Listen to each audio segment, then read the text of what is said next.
May napanood pala ako isang content mga idolo no, na kung saan nga hindi ko talaga sinang-ayunan yung content niya mga idolo. Paano ba naman? Dinurog niya yung apat na malalakas na hero laban sa Thanos niya na sobrang lakas kuno. Kaya dito ating patunayan mga idolo na hindi basta-basta madudurog itong alpha. Puwera na lang kung sa mga gumagamit mga idolo no. Ito mga idolo, pareho kami ng level dito, level 15. Tapos sabayan. Ayan mga idolo, pareho kami naka blue buff, naka red buff din siya dito mga idolo. Ayan, tingnan natin sa unang sabayan kung sino. At yun nga, tumba yung Thanos mga idolo. Dito mga idolo, pangalawang sabayan namin, wala kaming binagong build dito. Yun pa rin yung build namin nung una. Kaya ito, panuorin nyo, pangalawang sabayan. As talaga yung Thanos. O sige, palo, go, go. Sige, banat. Bugbugan tayo? Sige, palag. Sige, sige, kaya mo yan.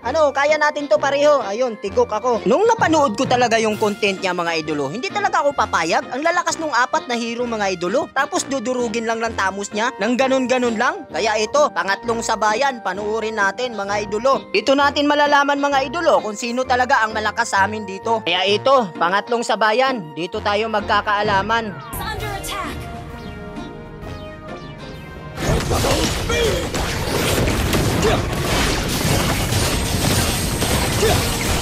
Dito ating makikita mga idolo na pareho talagang malakas tong dalawang hero na to. Pero ang tunay na malakas talaga mga idolo, yung minions ng kalaban ko. Ayun, dulog yung tori ko. Pero teka lang mga idolo, baka hindi ka pa nakapalo sa akin. Baka naman.